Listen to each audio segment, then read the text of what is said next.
Good evening and welcome to Hot Topics from the Soul. I'm your host, Dr. Valerie Parker-Hagan, and I have my co-host. Good morning, good evening, good afternoon. Dr. J.R. Thicklin here. So glad to be with you today. How are you doing? I am doing just awesome. I tell you, God has been so good. And, even with all the distractions around, God is yet good. He is yet faithful.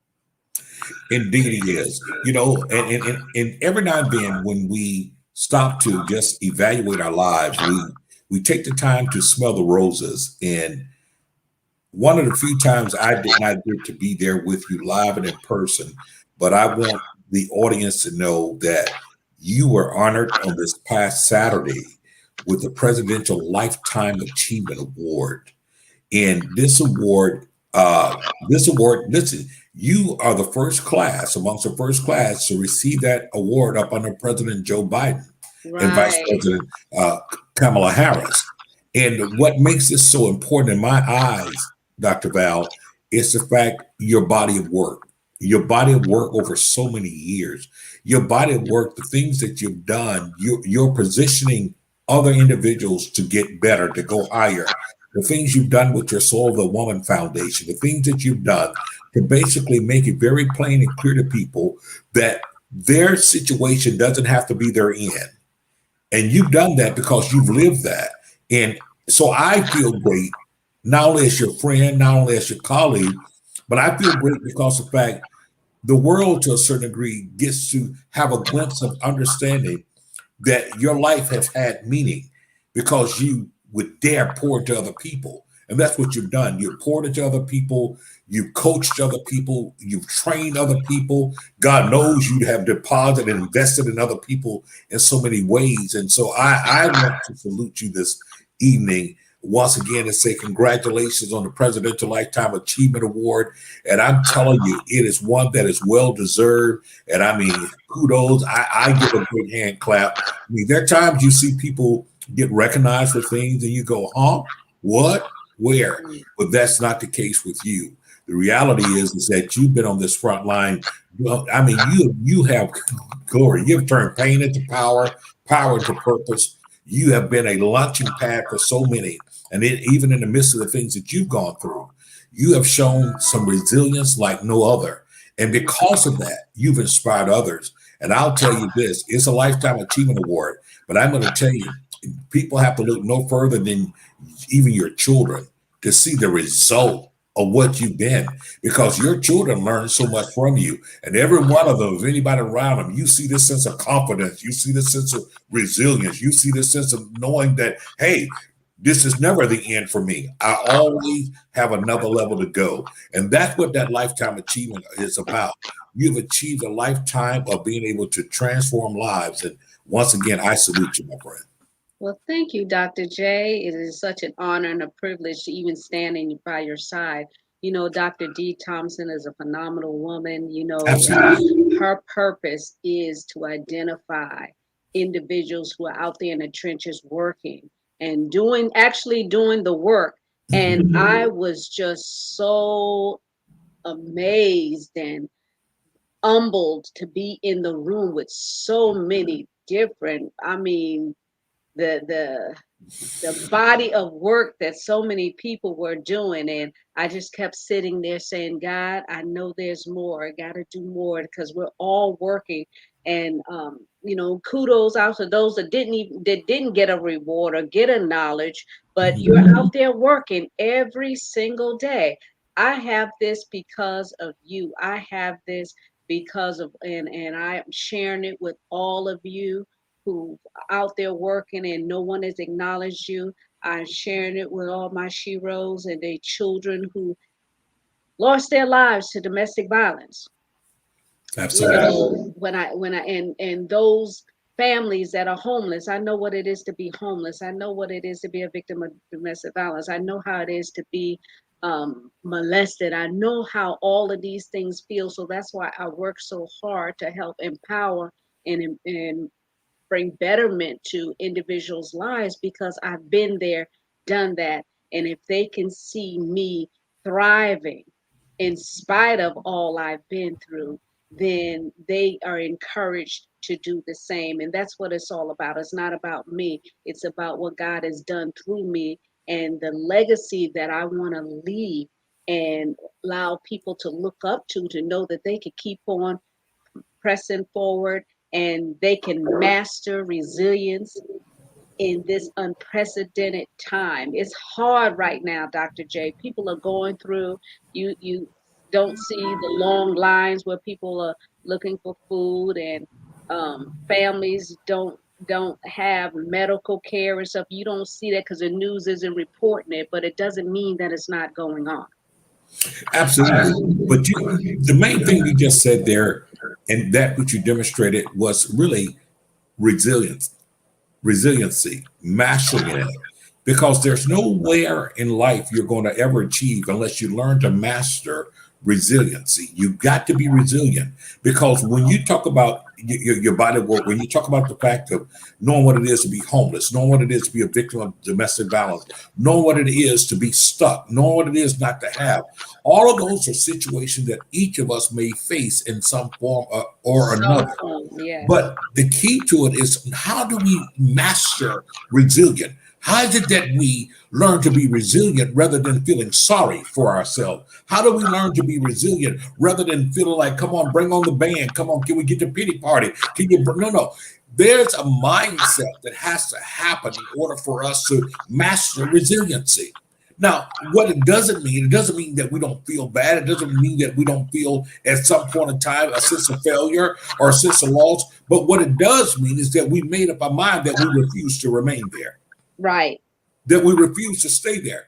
Too often, people get stuck in their situation because they refuse to change their mind. They're stuck right there on that page, on that chapter, in that sentence, in that paragraph, because they refuse to change their mind. By virtue of the word, when we think about thinking, we have to change our thinking. What does that mean? Thinking, you know what thinking is? It's simply the process of using one's mind to consider or to reason. Yes. The process, underline the word process, the process of using one's mind to consider or reason about something. If you never stop to consider or reason about something, if you never stop to envision, to imagine, to realize, to expand my mind from where I am, you will remain where you are. And that alone will create bitterness. That alone will create a sense of stagnation. That alone will create frustration.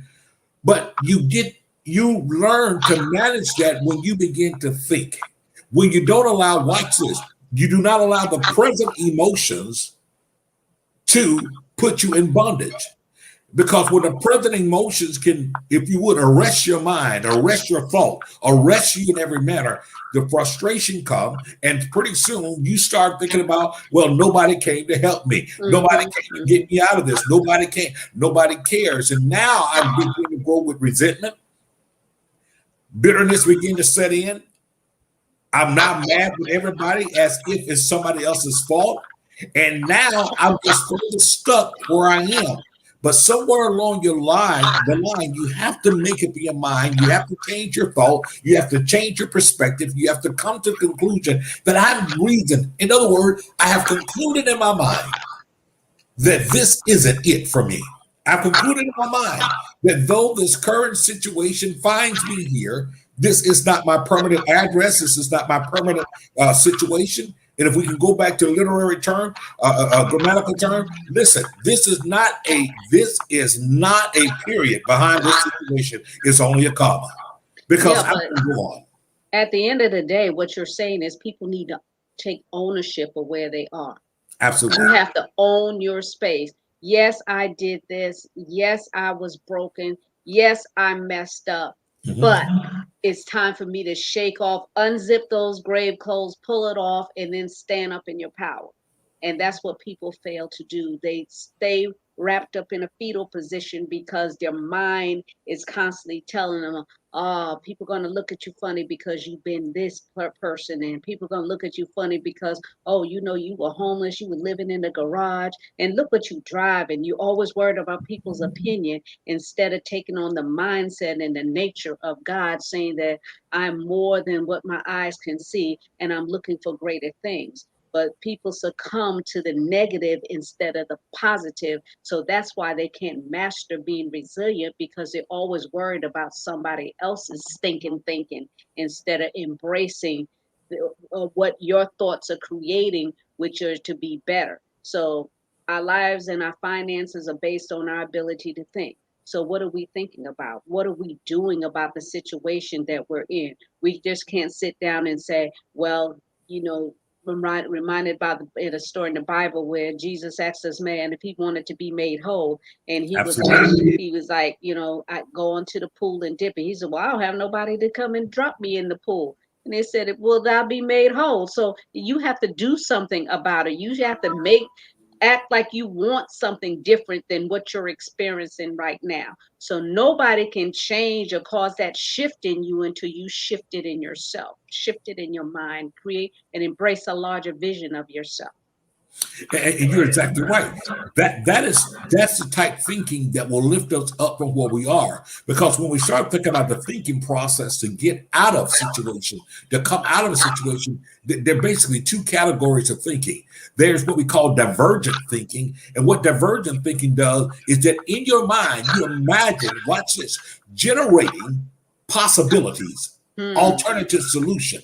In other words, I made up in my mind this isn't permanent. See, even when we have temporary failure, we have to declare failure isn't permanent. This Isn't is not permanent. my This address. is a I refuse temporary to give situation. failure. I refuse to allow failure to write an epitaph on my life. I refuse to allow this current situation to cause me to totally frame my life as if I can't go anywhere. So when we have divergent thinking, the mind itself is looking for a way to come up with possible alternatives, possibilities that can be there in order for what? Me to come out of what I am. And the second type of thinking is called convergent thinking. And what convergent thinking will do is take those possibilities and alternatives that I now have come up with, and they begin to do this, begin to map them out and say, okay, now how do I prioritize this? Because I'm coming out. Diana Ross tried to tell us, she said, I'm coming out. I want the world to know. And that is what we have to do. Rather than looking for the world to feel sorry for us, we have to make up in our mind that I'm coming out. And then when we're people of faith, it goes a little deeper. It is the fact that we understand that we're not stuck because the fact we believe in one who is omniscient. That means he knows all things. He's declared our end from the very beginning. So if he knows all things, he's declared our end from the beginning. Guess what? He's already in our tomorrow. So guess what? He ain't fretting about tomorrow because he already knows that you come out. You just got to figure out and accept the fact I'm coming out. This is not the end. Yeah. When we change our thinking there and be willing to go through the process, and that's where we started. Everything about life, we must understand it's a process. It is a When we're process. hurt, we go through a Yes. grieving process. That means that we allow ourselves to go through the thing, whether it's reflections, whether it's memories, whether it's identification, whether it's reconciliation to certain things. It is the process. What is a process? It is the step-by-step plan or stages that we go through in order to achieve or arrive at an expected end. But if Mm. there's no expectation, then there is no growth. If there's no expectation, there is no elevation. If there's no expectation, there is no revelation. If there's no expectation, there's no application. And we've got to shift what we're thinking. We got to shift from where we are because it's easy to pull out that pity party, blowing a pity party thing. It is easy. You'll start feeling sorry for yourself. You start saying, woe is me. Nobody care about me. She owed me 50 cents from the third grade. Everybody taking advantage of me. And we start rehearsing things that is nothing more than toxic thoughts. Toxic thought. That's why the power of forgiveness and letting go of things is so critical inside of us being able to get up from where we are. Most people keep themselves down because they're holding on to things that they should have let go. It was Ralph Waldo Emerson that says, what lies behind me, that's the past, baby, and what lies before me are tiny matters compared to what lies within me. Baby, you can have a Polaroid of what I was in my past, but it has nothing to do with my present and where I'm going in my future. Absolutely. Now, what you said is powerful. When I said you have to take ownership of where you Yes. are and how you got there. I think that is the foundation for anyone to springboard on, because once you acknowledge where you are and how you got there, then you know not to go back in that spot again. And it is a process. It is a process. When I went through my transition, I was in a, it seemed like I was in this cloud and I just couldn't get out. But I didn't just not do nothing. I just kept moving. I just kept going forward because I knew that I wanted better than where I was. Then, in Yes. order for me to get better than where I was, I knew number one, I needed resources. So I had, I was always good at getting jobs. My wealth is based on my ability to think, my actions, and I'm a doer. I'm like, okay, I know how to generate money. So I started moving forward. I said, anywhere I got to go, I know I need money to get there. So Yes. I started that process. I took a job. Some people, they don't want to take jobs that they feel are beneath them because they have certain degrees and they're like, oh, I can't do this because I got my doctorate, I got my bachelor's, I got my master's. I can't be doing this. But fortunately for me, the jobs that I did get, because I went and searched out, I had jobs that people that had master's degrees had, and I just had a high school diploma. And I was administrative to secretaries, and God gave me such favors that all of my bosses during the time that I was walking through the cloud were Jewish, and Wow. they taught me business. And I, of course, I started at minimum wage because I didn't know anything, but because they were willing to teach me, after I learned what they taught me, then they increased my pay. So I got paid what I was worth. They found value in me and they paid me what I was worth. And so much so to one of the jobs I had, Dr. J, I mastered that job. I was the assistant to the president of the company, and I knew all the operations in and out of that company. But then he got older and wanted to retire, and he said, Valerie, what are you going to do? And I said, well, I guess I'll have to look for another job. He says, do you like what you're doing now? I said, yes. And he says, okay. He says, well, I'm going to set you up and I'm going to pay your rent on this office building for a whole year. And I'm going to pay you your salary so you won't be at a loss. And from there, you should be able to springboard. And Dr. J, I hadn't worked a job since, because the opportunity that he blessed me with, who would have given me a job, paid me for the job, paid for my office, paid for my licenses, but because I Wow. didn't know how to do nothing. He paid for my trademark. So I still have the trademark, faithfully yours, because he paid for it. It's mine. Nobody can get it. But from there, I springboard onto it, because the more I learned about business, the more I evolved. And guess what? I didn't have to worry about shifting friends or, my associations. And see, that's another thing. People don't want to shift, and they don't want to leave their past to embrace their future. It doesn't mean that you don't like a person or y'all have fallen out. It just means that your alignment is shifted for where you need to go. And you have to let go so that you can go for the greater good. And then you can still bless those people that you left behind, which I've always done. Bless individuals and help try to pull them. But guess what? Pulling people will make you exhausted. You know how a horse has pulling a trailer with just a buggy, and then when people in it, it gets even heavier. You're gonna Absolutely. have to cut that loose and say, "Hey, I'm too old to pull the buggy and the people." So that's what it's going to be. You're going to have to let something go, and sometimes you have to release your past. You have to, and your past means freeing up your mind for where you've been, freeing up and forgiving where you've been. I took a while to forgive that the fact that I was in a domestic violence situation, marriage for 19 years. It took me a long time to forgive where I was, because I kept saying, people will say, if it was me, I wouldn't have stayed that long. I don't know how you could have stayed in a situation that long. Well, you can't see the picture when you're in the frame. So when you're in Absolutely. the midst of a situation, you in a fog, it's cloudy, you can't see, and any straws that you're able to grasp or any breath of air you're able to take, you try and internalize it so that you can breathe and live another day. My daughter wrote a book, Give It Another Day. And it is hard. You have to give it another day. I know it may be hard. I know it may be rough not right now, but you have to press forward with resilience, knowing that if you keep moving, the sun is going to shine again.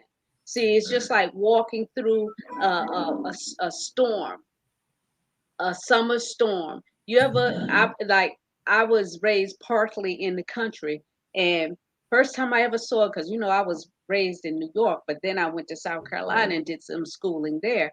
And Yes. I remember sitting on my grandmother's porch, and it was pouring down rain. But across the street, not even just like where I could, but directly in front of me, the sun was shining and everything was dry.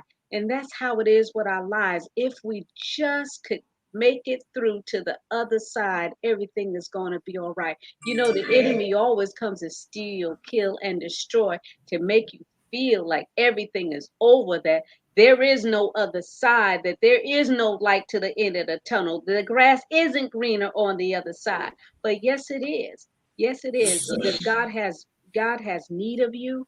And I'm glad that I got the award, because I was, you do a lot of work in the trenches, just like you, Dr. Jack. And, it's like people don't see the little guy that's actually working. They Yes. acknowledge the big corporations and people that got all these millions of dollars. But you know what? A little means much when you're transforming somebody's life. Dr. Val, what you basically gave was your testimony, and it was the perfect blueprint to those that are facing certain adversities in their lives. Here's the thing about it, and I'm so glad that you pointed out the point that there are certain things that we go through that in order for us to go forward, sometimes we have to go back. You have to. And so here's the jobs that you had, and you go, wow, the jobs start off minimum wage and things like that. However, you in your mind knew that those jobs would not be permanent. They were a means to an end. They were a means to an end. With every means that we get through, means are nothing more than stages of accessibility. It's a means to an end. So you knew that in order to get to where you wanted to go and needed to go, this was a means. You had to start there. But in starting there, it opened up other opportunities to you. Why? Because what was really inside of you, the treasure that was really inside of you, the abilities, the talents, those things that were buried inside of you had to be unlocked. They could have never been unlocked any other place than where you went through at the time that you did. Because what it did is it expanded your capacity. Watch this. Yes. It expanded your capacity. Sometimes when we go through adversity, it's nothing more than God's assignment in order to expand our capacity. A lot of folks quote Jabez, enlarge my territory. Now that sounds real good, cute. I mean, real Sounds powerful. good. But enlarging your territory, meaning there has to be a stretching, there has to be an expanding that happens with you. And what do you Go want out your of you. territory enlarged with? That's the other Exactly. thing. Exactly. And here's the thing about it. I do know this as being a father of 5 biological kids. I know that there's an expanding that happens with every woman that is pregnant. She's not still Miss Flat Belly because Don't something is remind me. inside of her is being Don't birthed. remind me. So it has to be expanded. So when you went through your process, guess where it took you? It took you both in a place of humility, but humility had to come before he could elevate you. He placed you then in the right place around the right people, and those individuals saw the result of you not only being willing to go deeper. Guess what? We're told about the arrow. The bow and arrow. The arrow has no strength, has no ability to propel or to excel until it's first drawn back. It doesn't just propel itself, it must be drawn back. When we are facing adversity in our life, sometimes what we must do is step back, assess the situation, process in our mind. Divergent thinking, the alternative solution. Convergent thinking, being able to align those things. Now get ready to go through the process, the act, the stages, the plan that will lead us to an expected end. What is the process? We have to understand, even now, we're all in process. What is the process? Process is that thing that which is happening while something is happening. In other words, until I get to the expected end, I'm inside of the process. Mm-hmm. We have to be patient enough to allow the process to work. What do you mean? You haven't got there? Think about it. You didn't arrive at the situation that you're in instantly. Sure didn't. There's situations that came up. So the process is the ability to recognize that something that is happening while something is happening that will get me to the expected end.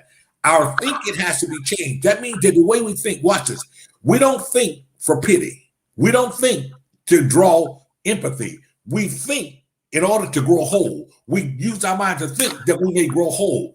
The man that you talked about, that you referenced in the Bible, all those years he had been there, all those years carrying a bed over his head, all those years, I mean, laying there, laying. And the one question was asked, will thou be made whole?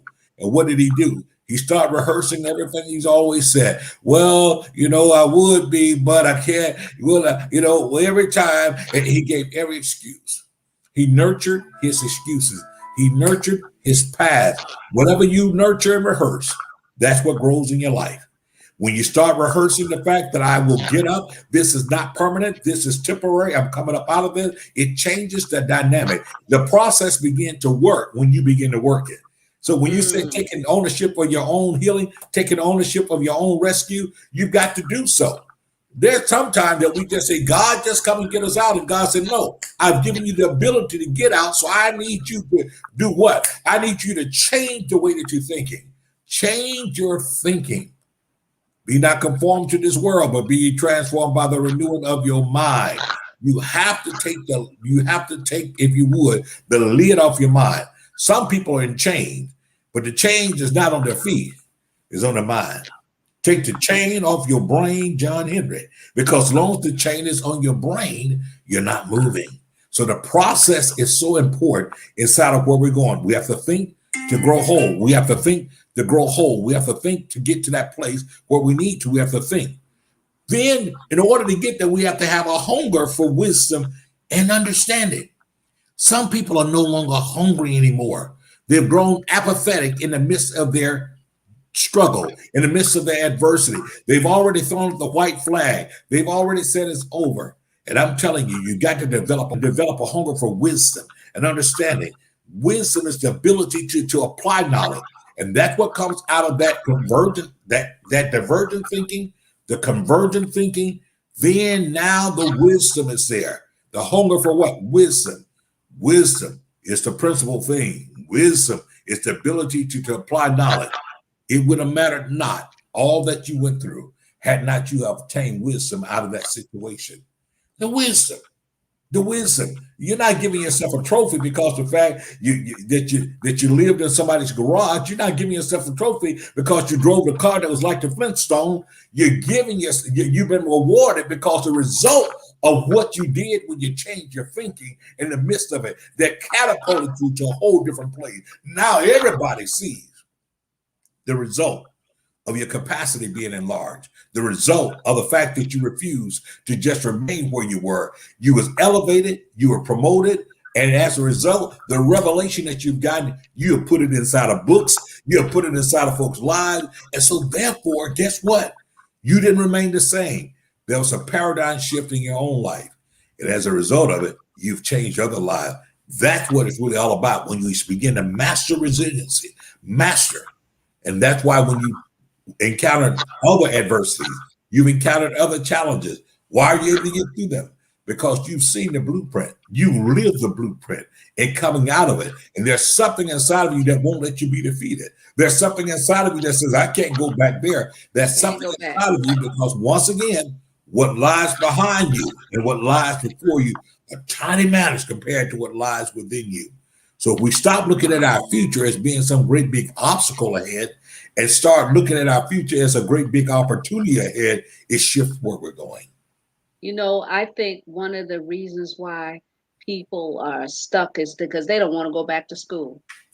They don't want to go back to learning a new Exactly. way from what they're already doing. You have to start reading books on people who have made it to Yes. encourage you to go forward and make it as well. If you want Absolutely. that business, you have to read, and there's so much on YouTube now that you can Yes. learn from individuals, people that Yes. have made it, success stories. Follow their blueprint and then Yes. find out how you can make it better. You don't have to mimic them, but you can pull from them to get a jolt of knowledge and wisdom to go to the next level. There's nothing Absolutely. new under the sun, right? We always say Absolutely. there's nothing new under the sun.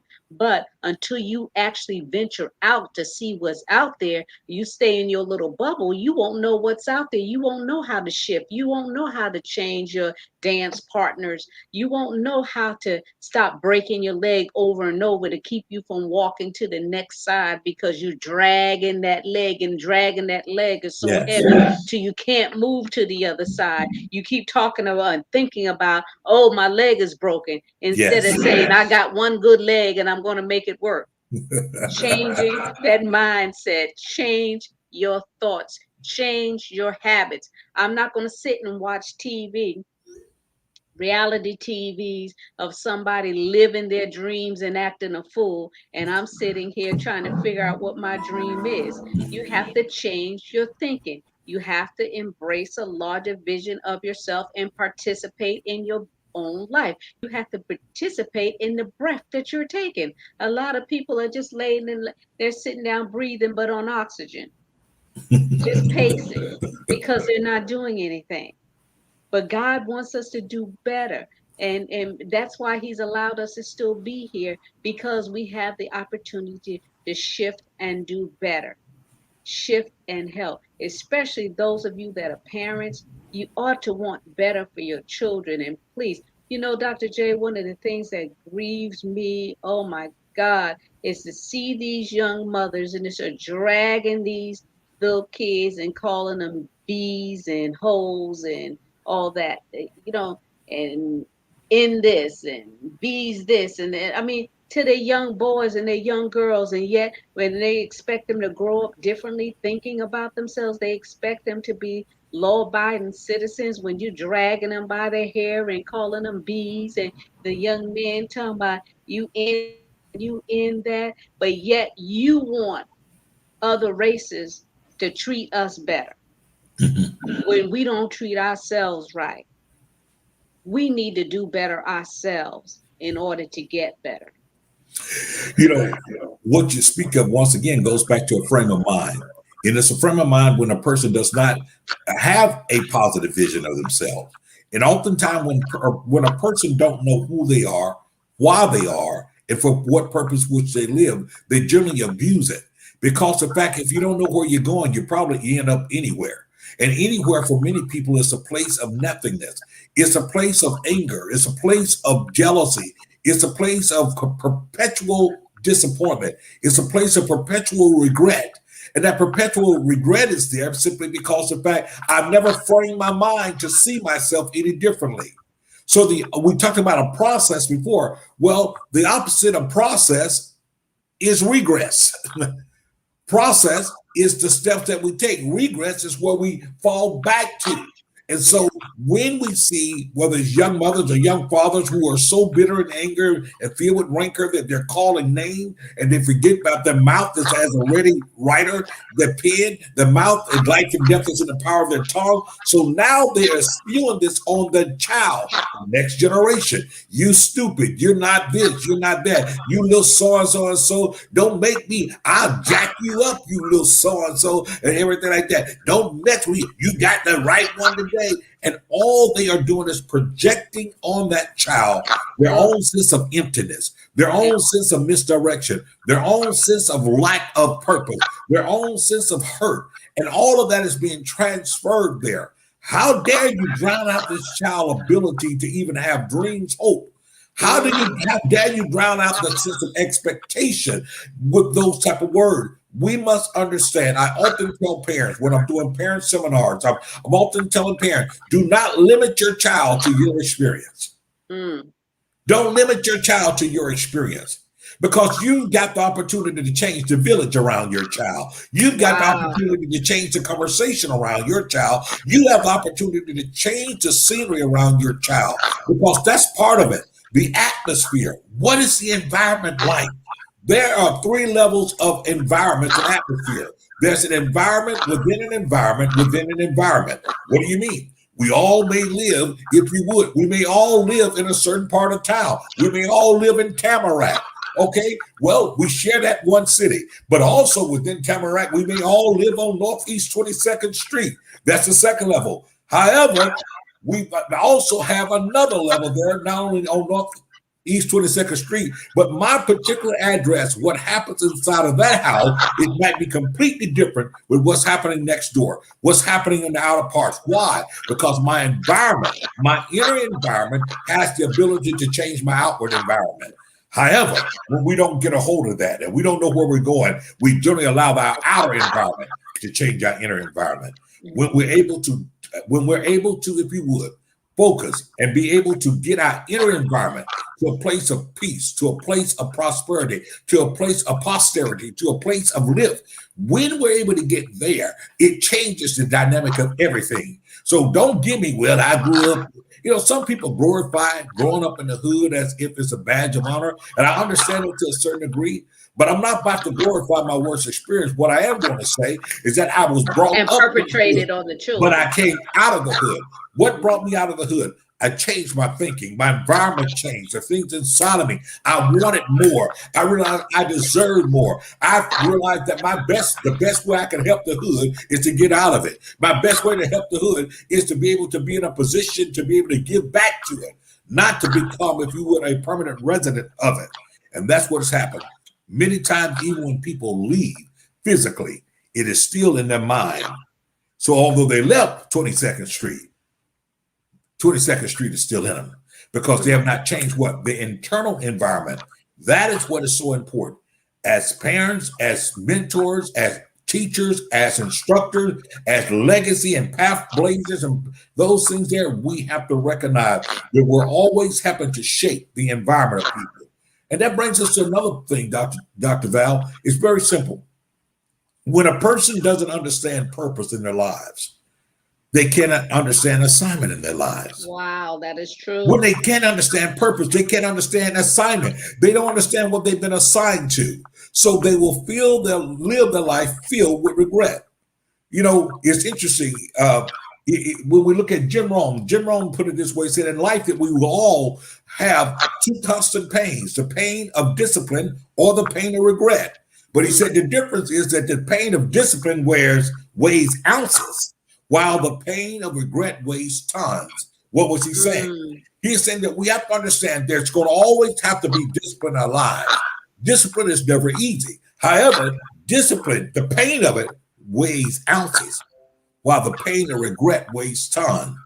It's nothing like living in woulda, shoulda, coulda-ville. Woulda, coulda, shoulda-ville weighs tons when we look at it. But the reality is, had I just been disciplined enough to do those other things, those first things first, it would have prepared me for the lift. I'm now strengthened for the lift. Most people live their lives, but they've never been prepared for the lift. Therefore, life itself seems like a great weight to them.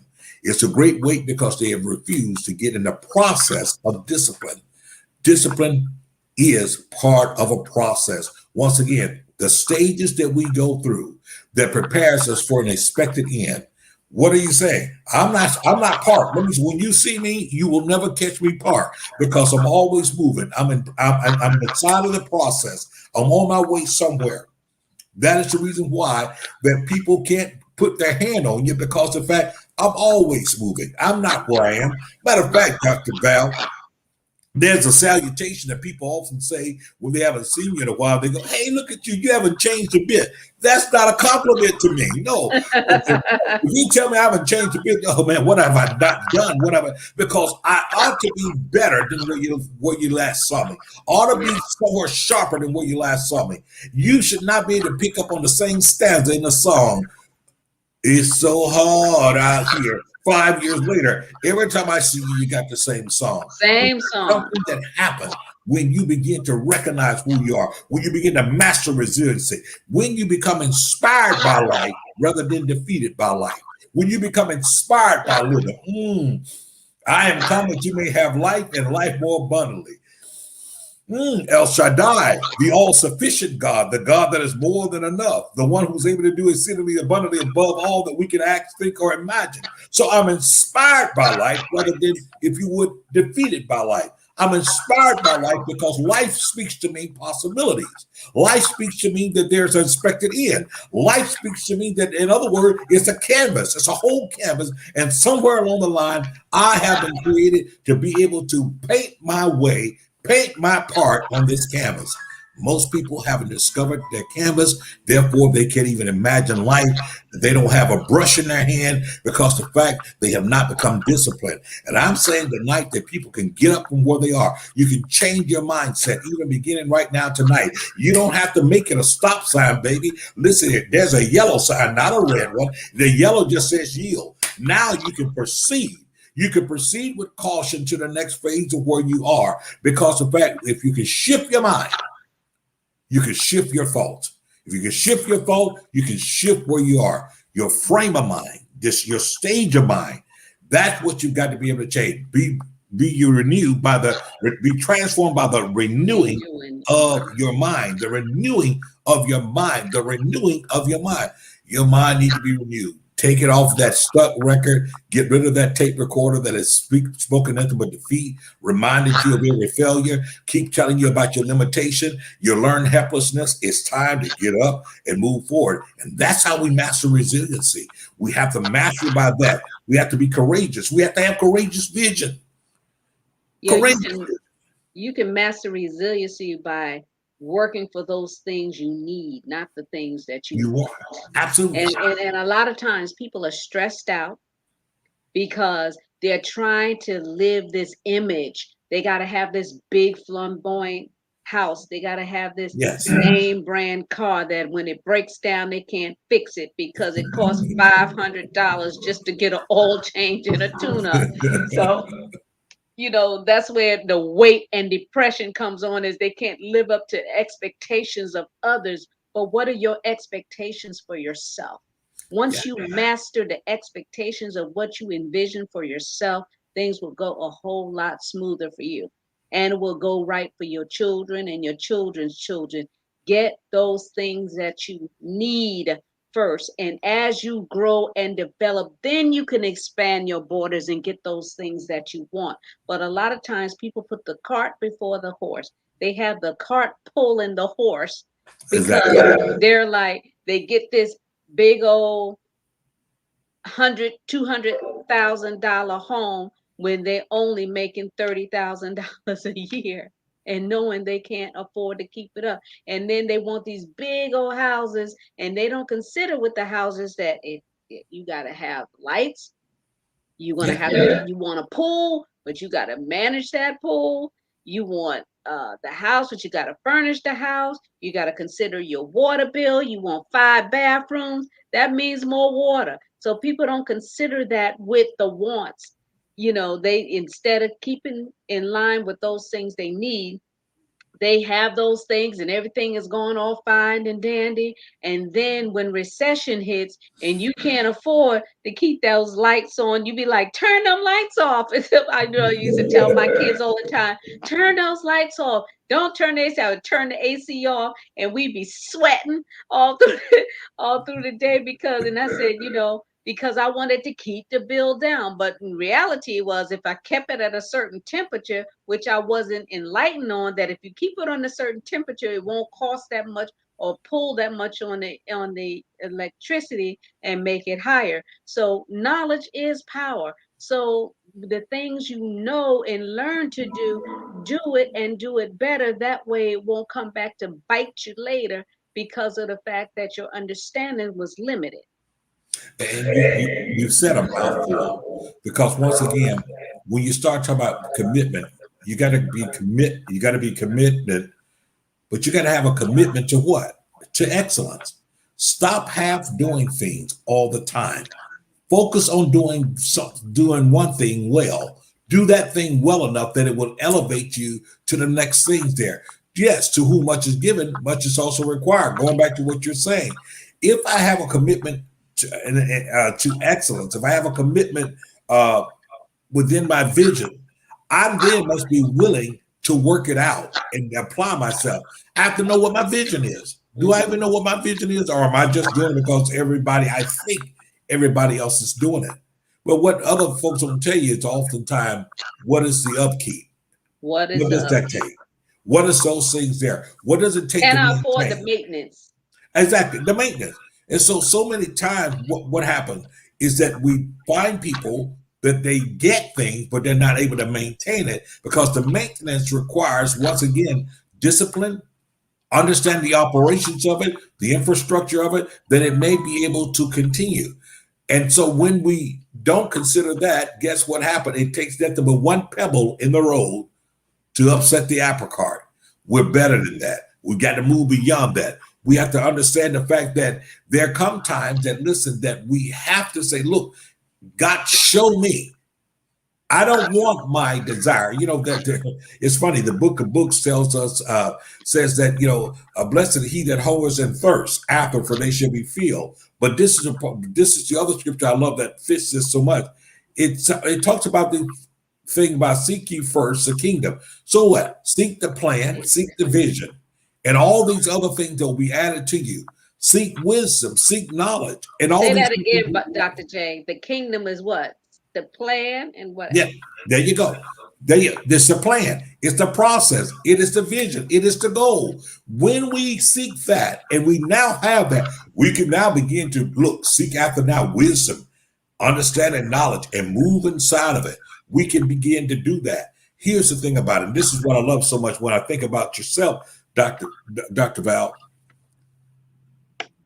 It wasn't your goal to try to make a statement for others to say, oh, look at her. But rather, it was a statement that you needed to make to yourself, to your children. It was a statement that you need to make, and saying that, listen here, failure is not permanent, and neither is failure an option. Never let failure be your option. Will we fail? Yes. But failure should never start off as being your option. And failure is never permanent. We have to ask ourselves the question. No matter how much adversity we go through, no matter how many setbacks we go through, the last time that you failed, did you fail because you stopped trying, or did you stop trying because you failed? Very simple. Mhm. And we have to stop settling too, even when relationships. Yeah. We'll get into a relationship that we know is going to be toxic and not good for us, but because we want somebody, we want a piece of something Mhm. instead of the whole pie. And we Absolutely. need to change our thinking with that too, because that Yes. will set us back emotionally, mentally, and physically, because it takes a toll on your bodies. Don't settle even in a relationships. Do you know it was 19 years before I got married again? And not Wow. that, and I never stopped hoping that I would find Mr. Right, but I wasn't searching him out like that. I Right. kept Right. doing what I was doing, and then he came, but I wasn't searching every day. Oh, I gotta have me a husband. Oh, when is he coming? God, I gotta have me a man. No, I was handling my business so that when he came, I was prepared and ready for him. Because a lot of times we haven't gone through pulling back the layers of our hurt and our Right. pain in order Mhm. to receive the greater good that God has for us. We have to strengthen what we have. Yes. We have to strengthen what we have before we can join ourselves to someone else. We have to strengthen what we have, because we have to make sure, are we looking for a relationship, or are we looking for a rescuer? Are we looking for a relationship, or are we looking for Wow. someone to That's rescue us? powerful. Most of the time it's a rescuer. Exactly. So rescue you from what? rescue you from mistakes that you're still making, rescue you from repeated actions that you continue to do, rescue you from toxic thinking, rescue. No, that is the area that you need to work on yourself. Because when we then get into a relationship, I'm talking about really a relationship, now you've given up your mind, you've given up your spirit, you've given up your soul. There's an emotional exchange that goes there. There's a weight that goes with that because true relationship requires a certain vulnerability. That means it requires you allowing someone into a space that you otherwise have kept covered, that you otherwise have protected. And now when I allow you in, and I allow you in, if I allow you in from a wrong perspective, I'm allowing you in once again because either I'm looking for you to come rescue me, or I'm allowing you in because the fact you're safe to allow in. It's not Wow. always safety. People are not always looking at safety. They're looking at that rescue. What can you do for me? What can you do for me? What can you do for me? And the reality Can is, you pay my bills? yeah, what can you do? But you know what? It's so interesting because really, I think from a male's perspective, I would say it like this: from a male's perspective, it is important for me to know what I bring to the table. Mm. It's important for me to know what I'm able to bring to the table. Listen, I'll tell you like Peter and John, silver and gold have I none, but such as I have, I give it to thee. Listen here, I'll change your mindset. I'll elevate your thinking. I'll elevate your consciousness. I'll elevate your sense of purpose about who you are, that you may get a frame and a right vision of who you are. Honey, if you ever realize who you are, you'll be dangerous. But your problem is that it's been your thinking. You think it's been a bad man, but it's been your thinking. You think it's been a bad break, but it's been your thinking. Your vision of yourself has been clouded. And now what's happening, you get involved with folks that don't have a vision either. And the only thing you can hope to do is be rescued. The greatest thing I could ever do is cause you to have a greater consciousness of yourself, Wow. a greater consciousness of who you are, a greater realization of what your possibilities are. See, if you've been reduced nothing to breasts and hips and breasts and fingertips and stuff like that, then guess what? That's what you allow yourself to be, a meat factory. But when you understand that you are fearfully and wonderfully made, when you understand that there is a level of excellence that's inside of, when you recognize that you got something to offer, that you have wisdom, you are born to be a multiplier, sister. Yes. You was called to be able to multiply the vision. In other words, listen, when broad man stepped to you and everything like that, it ought to be so, listen, I can multiply what you got, bro. Whatever you got, I can make it more. Inside of that, and as a man, I come say, listen, I can expand your territory. I can enroll where you are. I can expand your capacity. Now we get together, we talk about expanding some things. Now we're about to shift things. Why? Because we're not making it selfish about us. Notice it's Right. saying about the other person. It's saying we. Yes. We're going to the next level.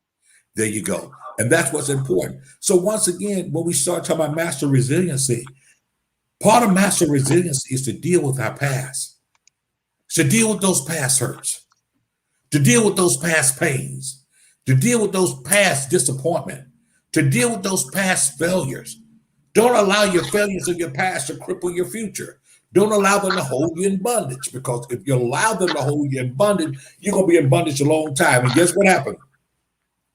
And if you don't get healed, you're going to keep looking for somebody to come rescue you. Yes. Rescue me. Yes, rescue me. Aren't you tired of being a damsel in distress? Aren't you tired of just being a damsel out looking for my knight in shining armor? Baby, you're going to keep living in the night until you get a better vision of yourself. Ooh. You're going to keep living in the night looking for a knight until you get a better vision of yourself. And you got to see that. Don't allow your past to rob you of where you're going. Listen to me. There are things I have gone through, and I don't care what nobody says, well, look like you can't get it right. Yes, I can get it right. As a matter of fact, that's the very state that I continue to move on, that I'm not stuck. The fact that I continue to rise up, it's my resiliency. The fact that I realize that my failure is not permanent. The thing I realize, I still have a healthy vision of myself because I know in whom I believe. I know what's a part of me. I know what I've been called to do. I know that this isn't it. Baby, listen, you have not seen nothing yet. I just got to celebrate a birthday. The next chapter of my life is open, and I'm ready to go to the next place that I'm going. And I'm telling you now, watch out, because if you get in the way, you may get ran over. Because I don't have time to stop, because I'm on my way up. Because my mind is made up. I'm on my way up, and I'm holding my head up. That's powerful. Dr. J, how can people reach you and be connected with you? They can find us. Our website is www.jrthicklin.com. You can email me, manofpurpose2000 at gmail.com. Wow, man, a You can purpose find You 2000. will find it. Created with purpose, for purpose, and on purpose. manofpurpose2000 at gmail.com. And if you just like to reach me, got to reach me, area code 561-439-3145. That's the office number, but it'll reach me every time. Okay. We don't want women calling you and you can't even get work done because of the fact that they're calling you. Listen here, everything has to They be say they want the man of purpose 2000. well, we compartmentalize what we do. All right. There's a time for everything. That's www.jrthicklin.com. I'm so excited, about our next chapter. We're getting to that place called there. And those of you that follow us, thank you so much for doing that and share the broadcast. We both have YouTube channels. So if you would just join us on YouTube, select that, click that link so you can know when we're doing something on YouTube. I greatly appreciate that too. And also you can visit my website, from the soul of a woman.com. That's from the soul of a woman.com. And my book, Unlimited Possibilities, Walking in Purpose. If you want to know more about me and how I started from the beginning to where I am now, that book will give you an insight and a glimpse into my world. So, Unlimited Possibilities, Walking in Purpose. And of course, my signature book, From the Soul of a Woman, Love Should Hurt. It is still my bestseller. You can download it and read through it, and then that will allow you to embrace a larger vision of yourselves and know if she can do it, you can do it too. So follow us on all social medias, and don't forget to reach out and Dr. J's website, www.jrthicklin.com. Dr. J, leave some pearls of wisdom for our listening audience. Well, absolutely. What I want our listening audience to realize is this: we all go through. Life is filled with going through. Yes, But yes, make up in yes. your mind that whatever you're going through, it cannot last. It did not come to stay. It only came to pass. If you're willing to grow through what you go through, nothing will stop you, because you're always arriving and you're never just stagnant. That's what you have to remember. Awesome. Thank you so much for sharing that, Dr. J. I appreciate you. And next week, this time, join us 8 p.m. We have some more guests coming on. And what is this? Domestic violence, cancers. What other awareness is it? Yeah, coming up in October, we'll be entering a dual month, both breast cancer awareness and domestic violence. But you know what? Throughout the year, right about now, we're dealing with hurt. We're dealing with the pandemic. We're dealing with, if you would, all kind of morbidities that are happening in our lives and health determinants. But what we do know is this: is that there's a way out of everything that we face.